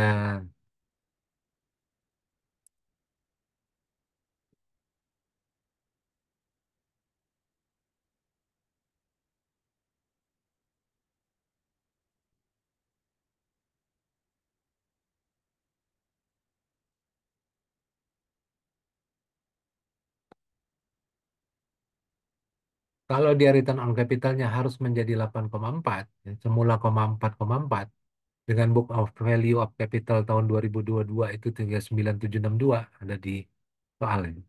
Maka EBIT 1 Mintex-nya adalah 8,4% dikali 39762 sama dengan 3340 ya sesuai tabel yang eh, ini. Harusnya 3340. Ya, berarti EBIT-nya 5327. Nah, dari sini kita mulai tarik dengan asumsi yang baru. Growth rate-nya 7,9%. Dan sesuai asumsinya mulai tahun 2009 gitu ya, dia akan menurun secara linear. Reinvestment rate-nya juga sama dengan asumsi sebelumnya gitu ya. Dari mulai tahun 2009 akan menurun secara linear ke 40%. Ya, dari ini kita akan dapat angka nominal reinvestment. EBIT kali 1 Mintex dikali reinvestment rate sama dengan nominal reinvestment. Ya. Dari EBIT kali 1 Mintex dikurang reinvestment rate, itu kita akan mendapatkan CFM atau cash flow. Sekarang rasio hutangnya dirubah 30% tadi ya, 30% dan equity-nya 70%. Cost of debt-nya itu 3,45. Nah, cost of equity-nya akan turun secara linear. Nah, ini sesuai soal sebelumnya. Ya, jadi dari angka ini kita akan dapat WACC ya kalau kita hitung dengan D dikali D dibagi D plus E dikali 3,45% ditambah 70% dikali eh, cost of equity gitu ya. Akan diperoleh cash flow ini. Diskontokan ya, pangkat 1 tahun pertama, pangkat 2 dan seterusnya sampai tahun ke 10. Ini cash flow selama periode high growth. Untuk periode stable growth kita hitung terminal value ya. Ini terminal value sesuai rumusan kemarin gitu ya. Adalah cash flow tahun terakhir ya. Cash flow tahun terakhir dibagi dengan WACC min G. Cash flow tahun terakhir dibagi dengan WACC min G. Cash flow tahun terakhirnya itu adalah ini 10,258 gitu ya. Dikurang pajak ya. Dikali dengan growth rate-nya WACC min G. WACC-nya 7,21 dikurang 4% gitu ya. Kalau kita bagi kita akan dapat terminal value sebesar 125.000. Ini kalau kita diskontokan akan menjadi 58.000 ya. Lalu value marketing asetnya ini tetap gitu ya sesuai soal sebelumnya. Maka value of the firm-nya jadi 78.000.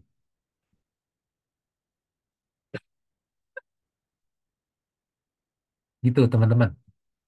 Ada pertanyaan?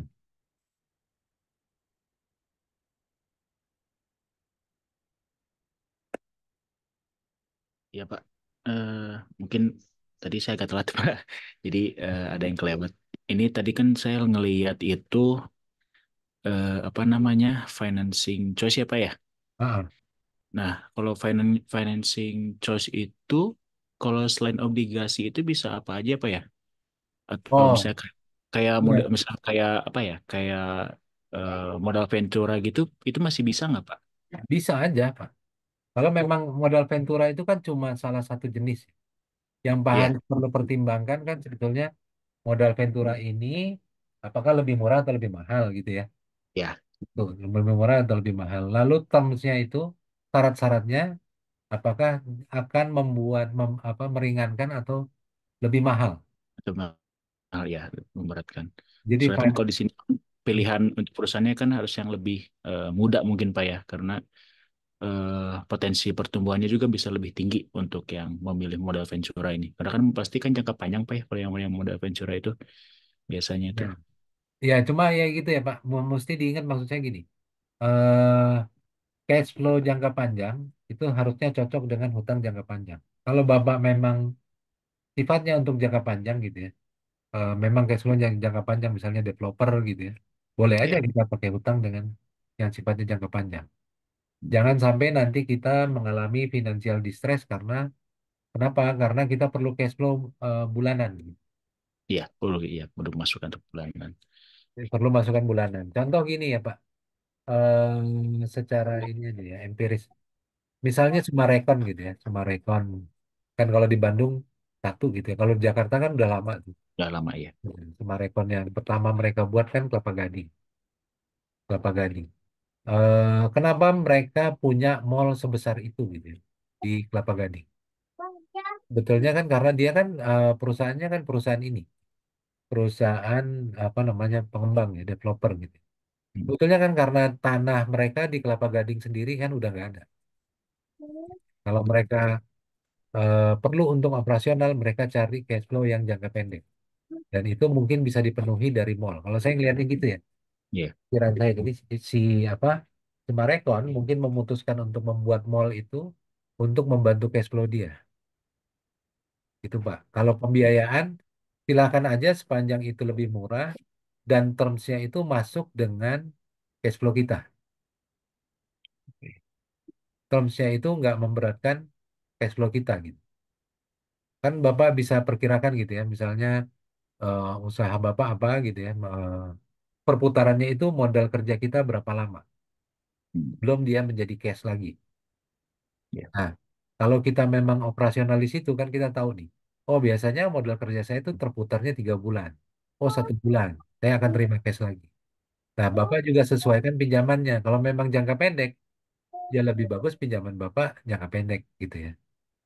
Eh, Tahu perlu pengembangan investasi baru gitu ya. Investasi baru misalnya toko lah gitu ya, toko yang sederhana gitu ya. Sebetulnya kalau kita pinjaman toko mungkin sifatnya jangka pendek. Ya karena perputarannya perdagangan itu kan jangka pendek. Ya. Cuma kalau kita perlu investasi baru, nah Bapak mesti hitung lagi tuh cash flow-nya. Misalnya flow-nya. membeli, Hmm, membeli toko baru gitu ya. Ah, Apakah kita punya kesanggupan untuk mengangsur gitu, sesuai iya, dengan jangka waktu pinjamannya. Karena iya, pinjaman jangka panjang kan nggak serta-merta juga ini ya, apa namanya, eh, harus dibayar sekaligus gitu kan nggak. Bisa iya, dicicil. Cuman bisa cicil. secara cash flow mungkin lebih lebih berat karena pokoknya kan lebih besar. Ya, berarti tidak harus apa namanya, tidak harus obligasi. Berarti kayak kayak joint venture, kayak Boleh. Betul. apa, kayak modal venture itu mungkin yang lain-lain juga berarti bisa Pak ya. Tapi tergantung dari pembobotan dari cash flow yang bakal kita Ya, eh, nanti kita jalani lah gitu. Itu betul. sesuai bakal sehat atau enggak ke perusahaannya mungkin ya Pak ya. Ya, diperkirakan dulu Pak cash flow Bapak berapa, Ya, perputarannya berapa lama gitu ya. ya, Baru Bapak putuskan, oh iya saya pakai ini. oke, oke Pak. Terima kasih Pak. Ya, kita setengah 12 lagi. Saya tadi terlambat.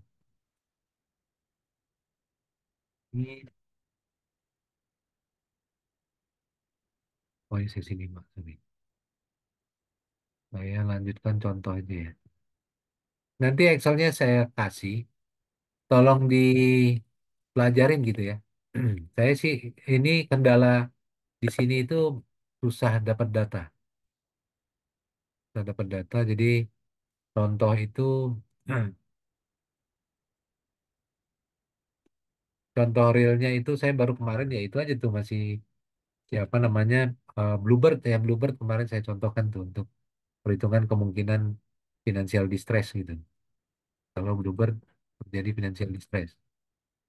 Ini saya lanjut dulu yang sesi hari ini.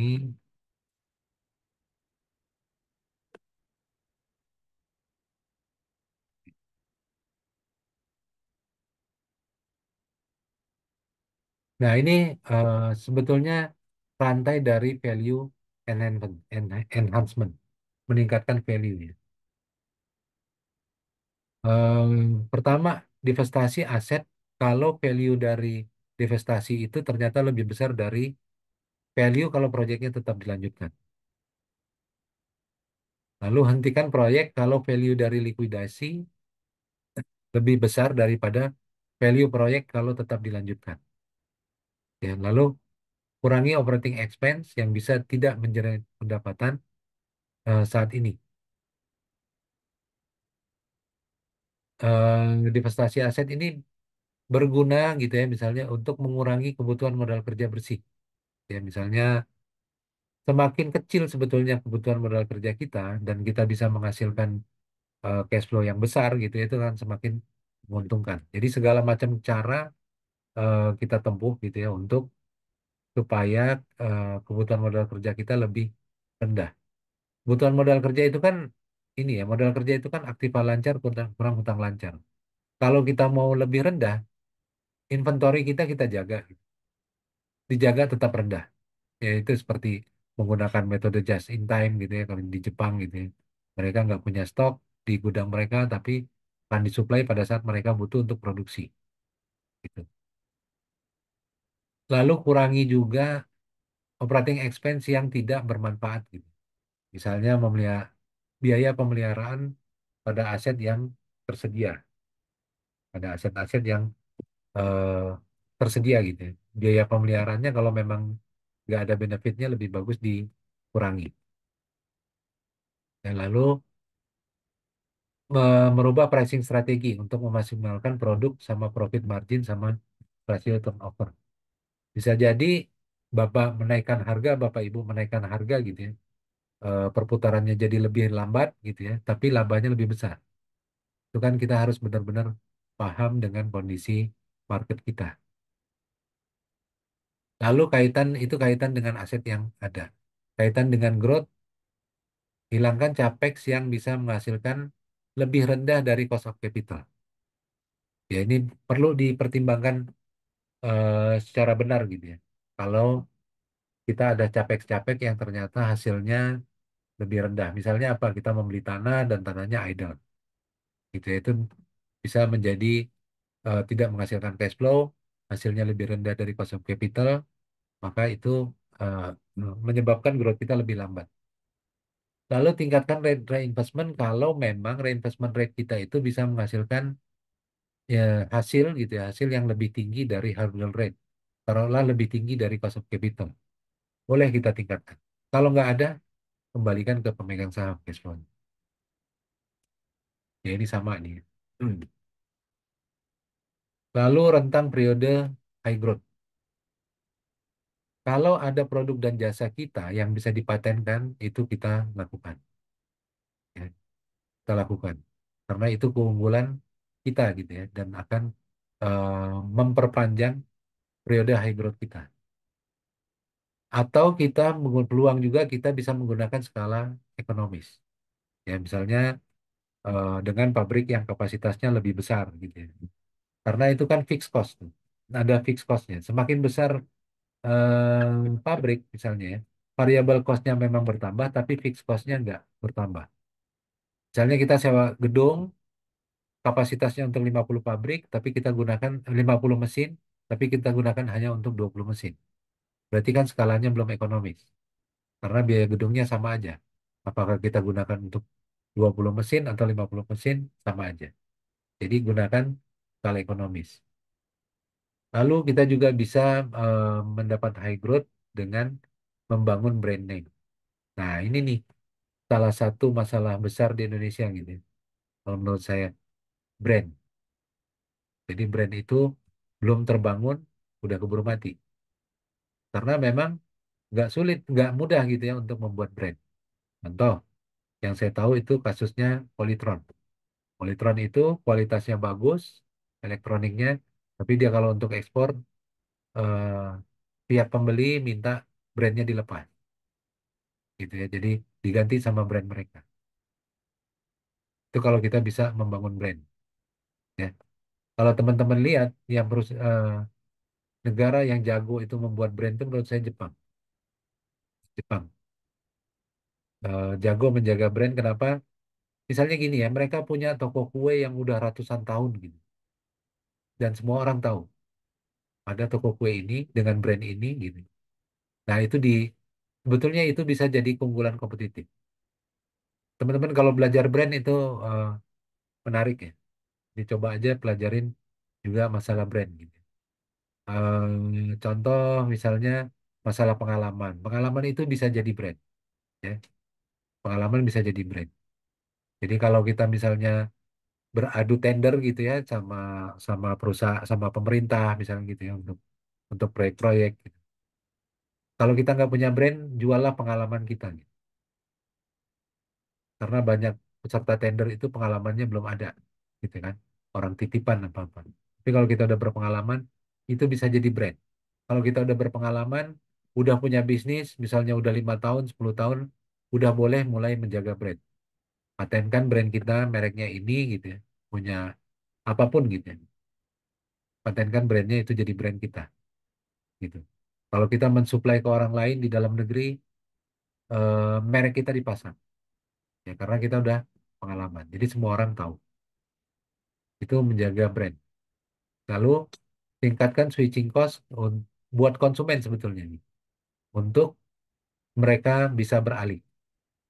Ya, jadi kalau mereka sulit untuk beralih, konsumen kita sulit untuk beralih. Ya itu ya, yang paling kelihatan itu sebetulnya ya di iPhone gitu ya. iPhone itu kan sulit orang beralih ke Android karena ada switching cost, ada kenyamanan yang banyak hilangnya gitu buat pengguna iPhone. Cost of financing tadi ya, cost of financing. Sesuai pertanyaan juga dari Pak Haris, cost of financing kita bisa menggunakan lebih banyak hutang atau ekuitas, mana yang lebih optimum gitu ya. Cost of capitalnya lebih rendah. Juga kita perlu memilih eh, pembiayaannya dari mana gitu. Apakah dari obligasi, hutang bank, atau dari modal ventura, atau dari mana. Sepanjang itu cocok dengan perusahaan kita dan lebih murah. Ini financing mix yang lebih optimal. Nah, ini terakhir ya teman-teman. Ini teman-teman bisa lihat ya antara brand Coca-Cola dan perusahaan cola yang lain yang generik kan disebutnya. Kalau kita lihat sebetulnya yang bawah dulu nih. Yang bawah ini sebetulnya sama. Cost of capitalnya 12,13% gitu ya. Rasio ekuitasnya 97% sama-sama. Cost of equity-nya sama 12,3%.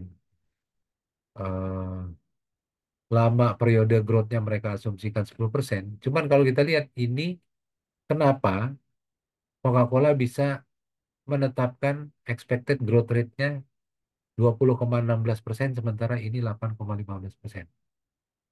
Cuman dengan reinvestment rate yang sama. Ini kan berarti kan R-nya, ini K-nya ya. Reinvestment rate yang ini kan growth itu K dikali R. Reinvestment rate-nya sama-sama 65, tapi return on capital-nya 31%. Di sini 12,53%.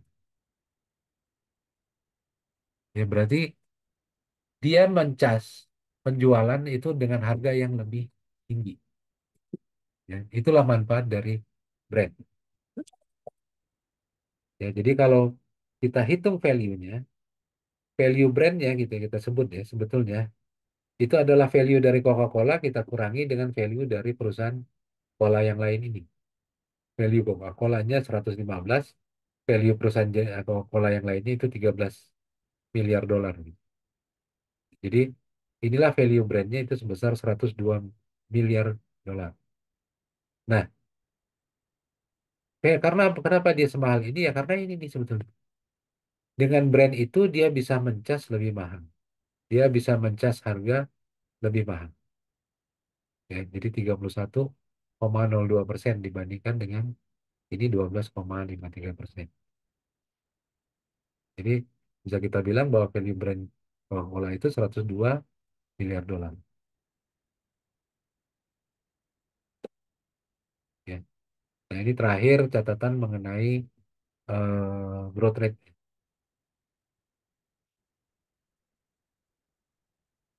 Asumsi utama dari metode kita ini ya, discounted cash flow adalah adanya periode high growth untuk periode tertentu. Bisa juga kita mengasumsikan bahwa tidak ada high growth, perusahaannya akan selalu dalam posisi stable growth. Bisa juga dengan dua stage, seperti Disney tadi ya. Ada growth rate lalu turun jadi dua stage, jadi stabil.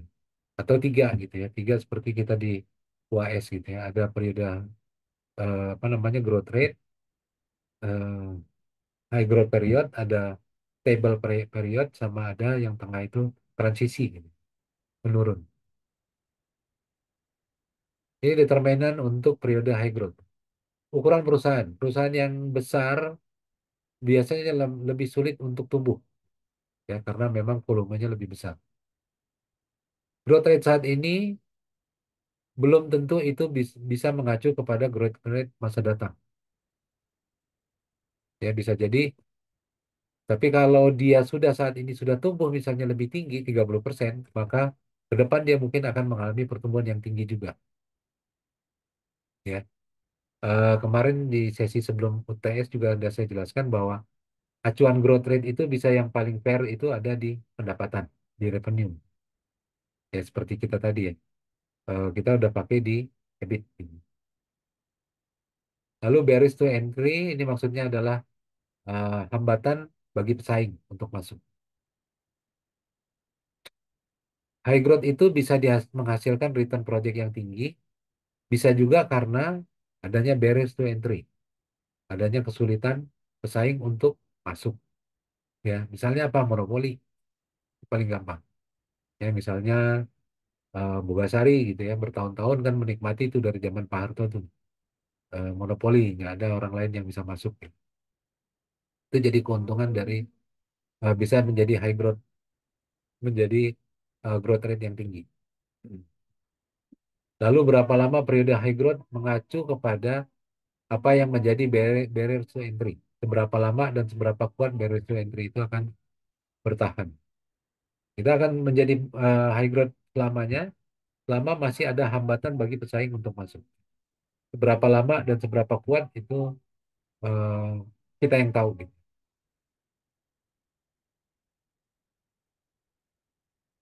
Ini karakteristik perusahaan ini silahkan dibaca aja ya. Ini udah mau jam 12 kan. Ada pertanyaan?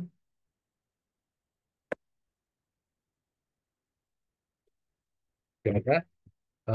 Kalau nggak ada, ini mestinya memang setengah 12 ya sesinya saya akhiri saja untuk hari ini. Selamat siang, terima kasih. Untuk tugas-tugasnya tolong dilengkapi gitu ya. Untuk nilai SCL saya belum input. Tadi ada permintaan untuk perbaikan kuis. Coba nanti saya lihat mana yang kuisnya rendah-rendah gitu ya. Saya kasih ini yang kedua gitu ya. Nanti saya umumkan gitu ya. Eh, Baik. Terima kasih, selamat siang. Assalamualaikum warahmatullahi wabarakatuh. Waalaikumsalam.